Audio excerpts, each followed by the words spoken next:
I've always hated falling asleep on trains. The disorientation, the panic of potentially missing your stop, the judgmental stares of fellow passengers as you jolt awake, drooling and disheveled. But that night, as I drifted off on the 7:15 from Grand Central to White Plains, I had no idea that missing my stop would be the least of my worries. My name is Jacob Billings. I'm 35, divorced, and until recently, I was a mid-level accountant at a firm in Manhattan. Nothing special, nothing extraordinary. Just another face in the crowd, another suit on the train, day in and day out. It had been a long day at the office. Budget reports, client meetings, the usual mind-numbing routine that had become my life. I remember leaning my head against the cool window, watching the city lights blur into streaks of neon as we pulled out of the station. The gentle rocking of the train car, the low murmur of conversations around me, all of it lulled me into a deep sleep.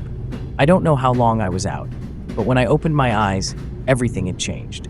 The first thing I noticed was the silence. Gone was the familiar clatter of wheels on tracks, the hum of air conditioning, the rustle of newspapers, and tapping of smartphone screens. Instead, there was only the soft creak of wood and the muffled sound of, was that steam? I blinked, trying to clear the fog from my mind. This wasn't my train. The modern, sterile interior had been replaced by something out of another era. Rich mahogany paneling lined the walls, ornate brass fixtures gleamed in the soft light of oil lamps, and plush velvet seats replaced the usual plastic benches. "What the hell?" I muttered, sitting up straight.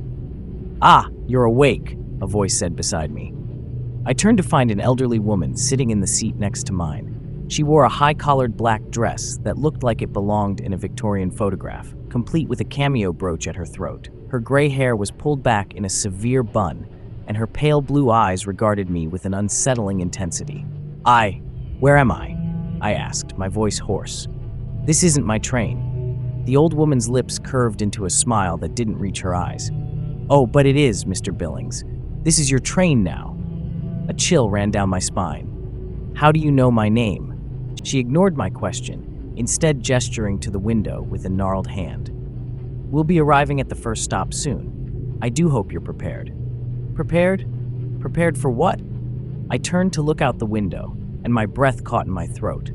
Beyond the glass was a landscape straight out of a nightmare.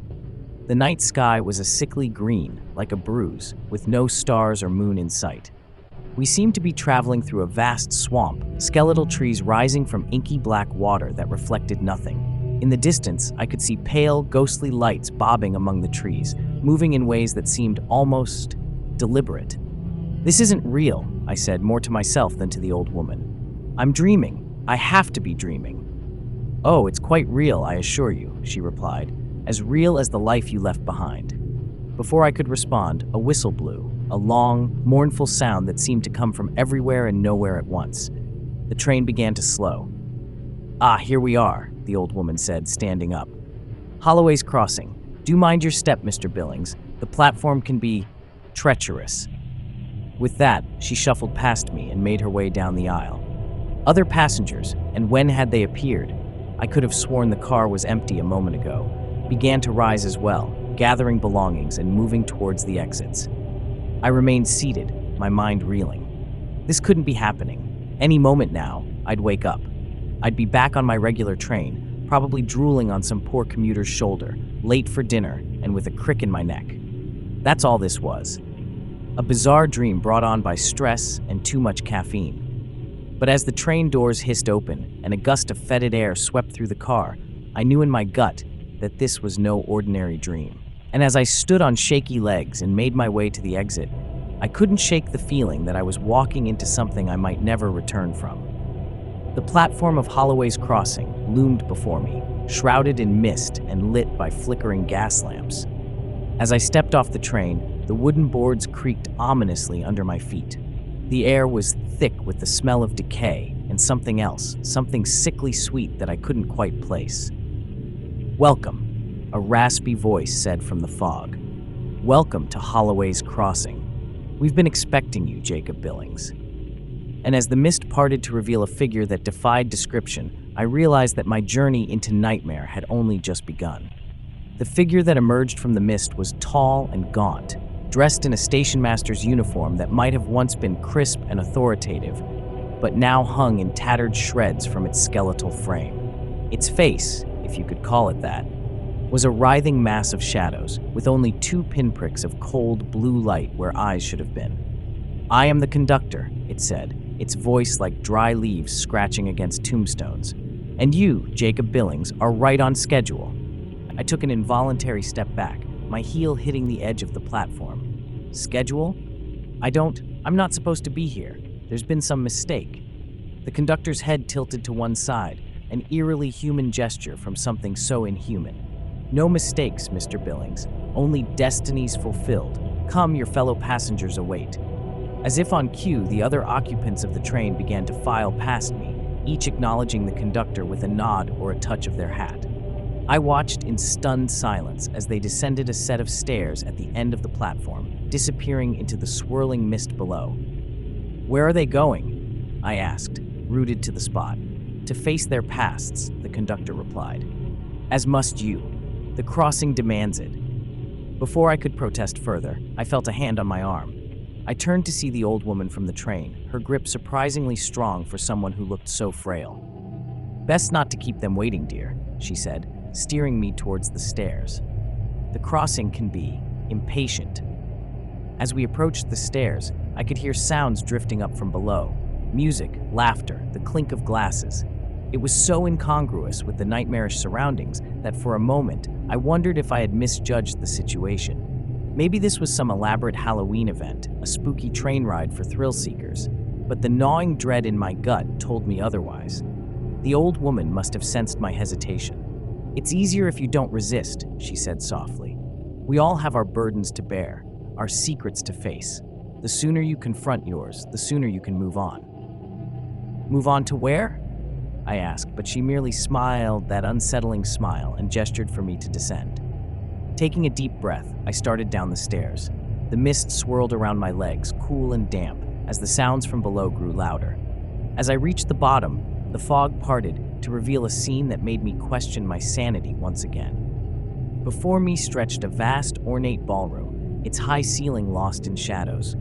Crystal chandeliers hung like frozen waterfalls, casting a soft, flickering light over the assembled crowd. And what a crowd it was, people from every era, every walk of life, mingled and danced as if at some macabre costume party. I saw flappers from the roaring 20s dancing with Civil War soldiers, Victorian ladies gossiping with punk rockers, medieval knights clinking steins with 1950s greasers.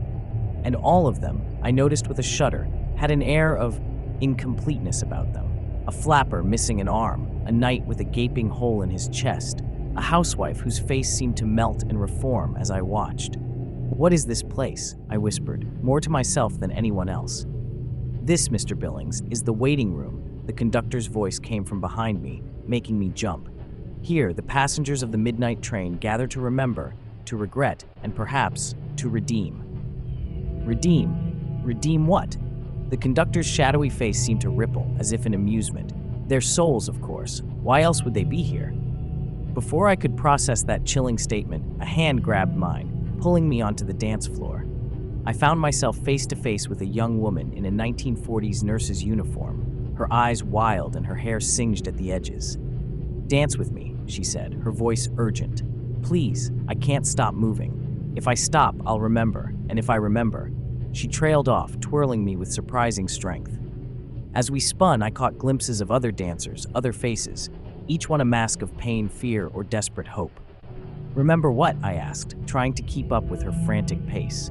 "What are you all trying to forget?" The nurse's grip on my hand tightened. "How we died," she whispered, "and why we're here instead of wherever we're supposed to be." The room seemed to tilt, and suddenly I was dancing with someone else, an old man in a business suit, his eyes clouded with cataracts. "I embezzled millions," he said without preamble, "ruined lives, drove a man to suicide. Is that why I'm here? To make amends?" Before I could respond, I was passed to another partner, a teenage boy with rope marks around his neck. "I didn't mean to do it," he sobbed. "I didn't know it would hurt them so much. My parents, my friends. Can I take it back? Can I undo it?" Partner after partner, story after story. A soldier who had massacred civilians, a doctor who had performed illegal experiments, a mother who had abandoned her children, each one pouring out their darkest secrets, their deepest regrets, as if I were a priest in a confessional. And with each confession, each tragic tale, a horrible realization began to dawn on me. These people weren't just sharing their stories, they were showing me reflections of myself, the embezzler's greed, the teenager's despair, the soldier's capacity for violence. I saw echoes of my own failings, my own darkest impulses in each of them. As the macabre dance continued, the room began to spin faster, the music reaching a fevered pitch. Faces blurred, stories merged, until I could no longer distinguish one damned soul from another. And through it all, one question burned in my mind. Why was I here? What sin, what cosmic mistake had landed me on this nightmare train? Just when I thought I couldn't take anymore, when the weight of all these confessions threatened to crush me, everything stopped. The music cut off abruptly, the dancers froze in place, and a hush fell over the ballroom. "The crossing has seen enough," it announced, its voice echoing in the sudden silence. "It is time for judgment. Jacob Billings, step forward." As the crowd parted to let me through, I felt a cold sweat break out on my forehead. Judgment? For what? I wasn't dead. I hadn't committed any great sins. Had I? But as I approached the conductor, memories began to surface. Small cruelties, white lies, moments of weakness and selfishness that I had dismissed or forgotten. And with each step, they seemed to gain weight, to take on a significance I had never acknowledged before. "Jacob Billings," the conductor intoned, "the crossing has weighed your soul and found it wanting." The words hit me like a physical blow. "No," I protested weakly. "There must be some mistake. I'm not like them. I haven't done anything to deserve this." The conductor's shadowy face seemed to lean closer. "Are you so sure? Let us examine the evidence, shall we?" And with a wave of its hand, the ballroom dissolved around us, replaced by scenes from my life, playing out like ghostly projections in the mist. The first scene materialized around us, so vivid I could almost smell the stale coffee and feel the fluorescent lights buzzing overhead. It was my office, 2 years ago. I watched as a younger version of myself sat at my desk, poring over financial reports. "Do you remember this day, Jacob?" the conductor asked, its voice now inside my head. I nodded, a knot forming in my stomach. "The Clarkson account," I whispered. My past self looked up as a colleague, Dave, approached the desk. "Hey, Jake," he said, looking nervous. "Can I talk to you for a sec? It's about the Clarkson numbers." I watched as my younger self waved him off. "Not now, Dave. I'm busy. Just email me the details." Dave hesitated. "It's kind of important. I think there might be some discrepancy." I said, "Not now," past me snapped. "I've got a deadline. Whatever it is, it can wait." As Dave walked away, shoulders slumped, the scene froze. "You knew, didn't you?" The conductor's voice slithered through my mind. "You knew something was wrong with those numbers." I wanted to deny it, but the truth rose unbidden. I suspected, I admitted, but I was up for a promotion. I couldn't risk rocking the boat. The conductor's voice was cold, and what became of the Clarkson account? The scene shifted.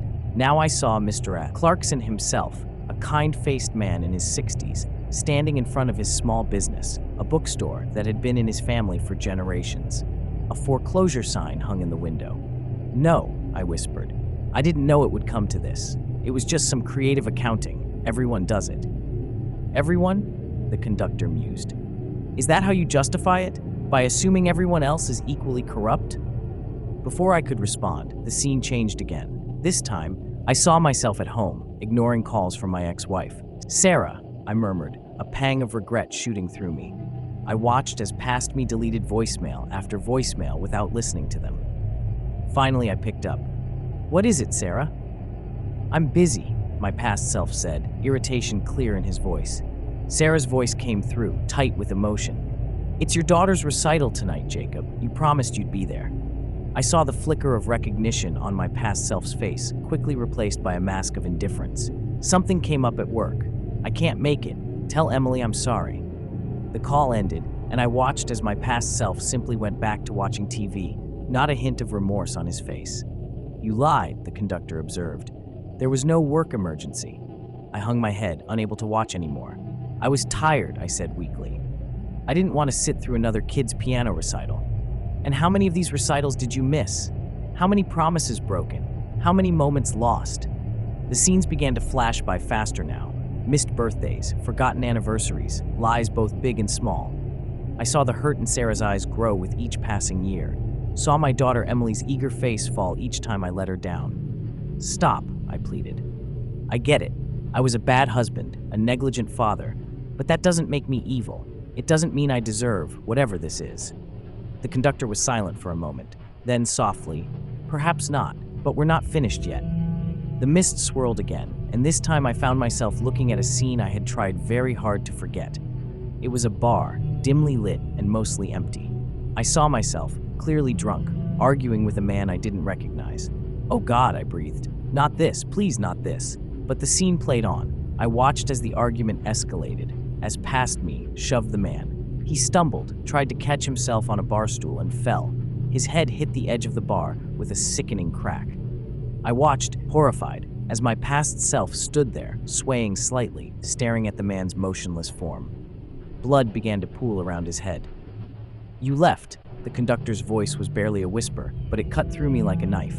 You saw what you had done, and you ran. The scene shifted again, showing my past self stumbling out of the bar, looking over his shoulder frantically before hailing a cab and disappearing into the night. He didn't die, I said, my voice hoarse. I checked the news for days afterward. There was nothing about a death at that bar. No, the conductor agreed. He didn't die, but his life was forever altered.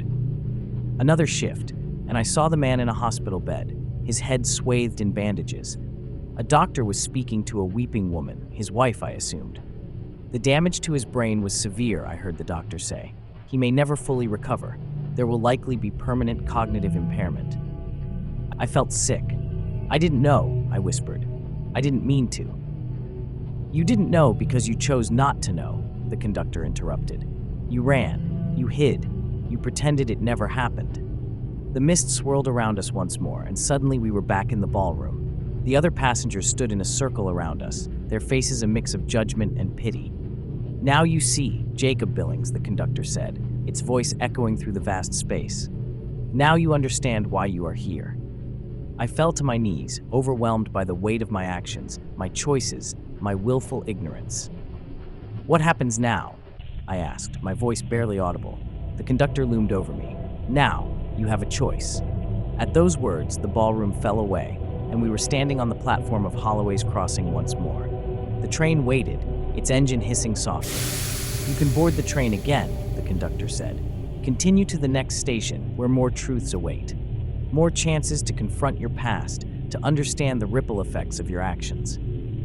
I looked at the train, dread filling me at the thought of what other horrors I might have to face. Or, I asked, knowing there had to be another option. The conductor gestured to the swamp beyond the platform. Or you can step off into the unknown, face whatever lies beyond the crossing without our guidance. What's out there? That, I cannot say. It is different for each soul. It could be oblivion. It could be redemption. It could be a chance to start over. The choice is yours. I stood there, paralyzed by indecision. The train whistle blew, long and mournful. Passengers began to board, each giving me a long look as they passed. The old woman in black paused beside me. Choose wisely, Mr. Billings, she said softly. This may be your only chance. As she boarded the train, I found myself torn. The train offered a known path, horrible as it might be. But hadn't my tendency to choose the safe, known option been what led me here in the first place? I looked out at the swamp, its dark waters hiding untold mysteries. It was terrifying, but it was also possibility. Taking a deep breath, I turned to the conductor. I've spent my whole life running from the hard choices, I said.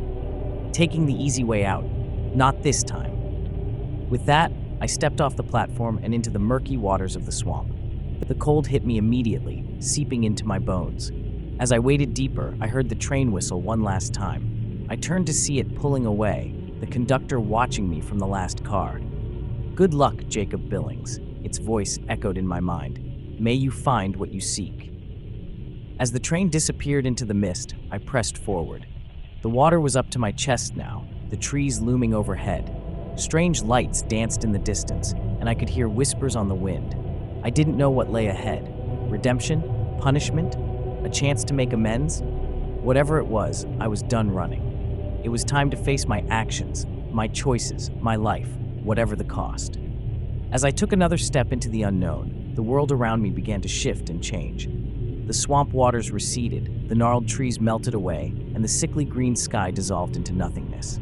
Suddenly, I was falling through a void, images and sensations flashing past me at dizzying speed. I saw faces: Sarah, Emily, Dave, Mr. Clarkson, the man from the bar, their expressions morphing from anger to sadness to forgiveness. I heard voices, snippets of conversations. "Dad, why didn't you come?" "Jacob, we could have worked through this if you'd just talked to me." "Mr. Billings, how could you let this happen to our family business? Why didn't you stay and help me?" Each word, each accusation, each plea hit me like a physical blow. But instead of trying to deflect or ignore them as I had in life, I forced myself to listen, to really hear them. "I'm sorry," I found myself saying, over and over. "I'm so sorry. I want to make it right." Just when I thought I couldn't take anymore, when the weight of my regrets threatened to crush me, everything stopped. I was standing on solid ground again, in a place that defied description. It wasn't the swamp, or the train, or anywhere I recognized. It was nowhere and everywhere at once. Before me stood a figure, neither male nor female, neither young nor old. It radiated a sense of immense power and deep compassion.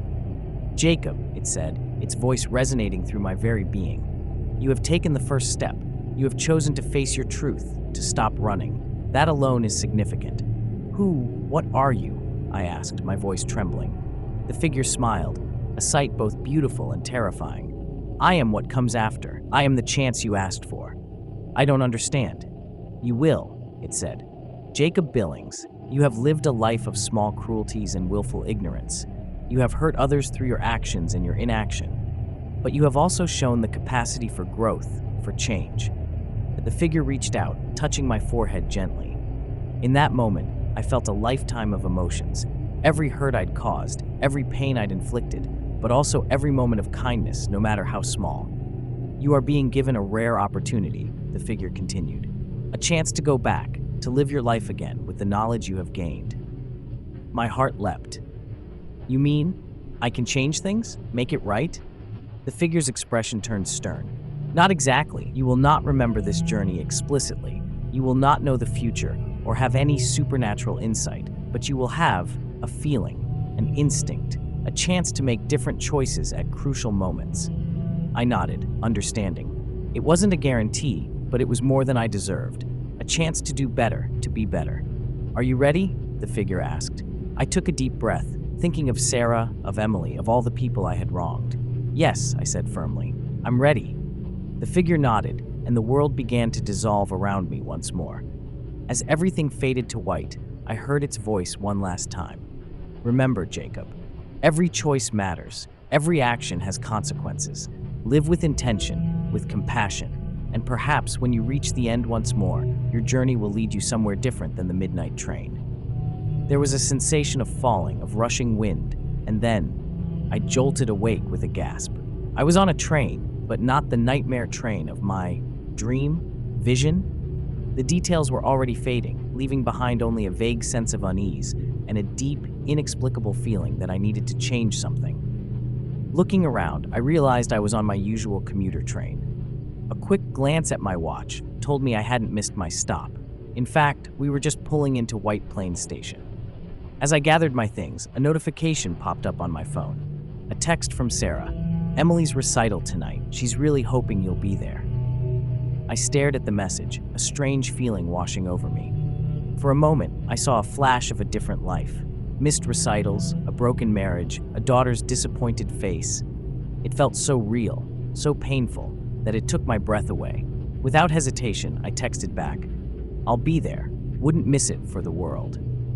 As I stepped off the train, I felt lighter somehow, as if I'd put down a heavy burden I hadn't even realized I was carrying. The details of my strange dream were fading fast, but the feeling remained, a sense that I'd been given a second chance, and that this time I needed to get it right. I looked up at the night sky, half expecting to see a sickly green expanse or the distant shape of an impossible train. But there was only the familiar glitter of stars and the soft glow of the moon. With a small smile, I headed home, ready to face whatever came next. After all, every choice matters. Every action has consequences, and this time, I intended to choose wisely. As I walked, I could have sworn I heard the faint sound of a train whistle in the distance.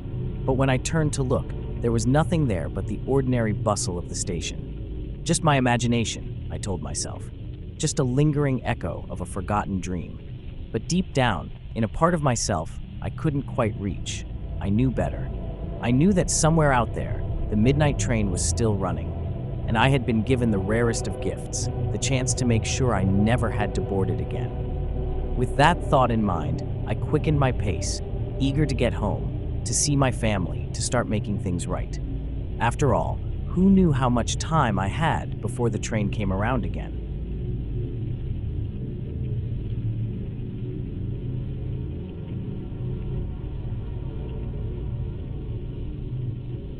If you enjoyed this story, please subscribe. Comment some story ideas that you would like to hear in future videos. Thanks for watching.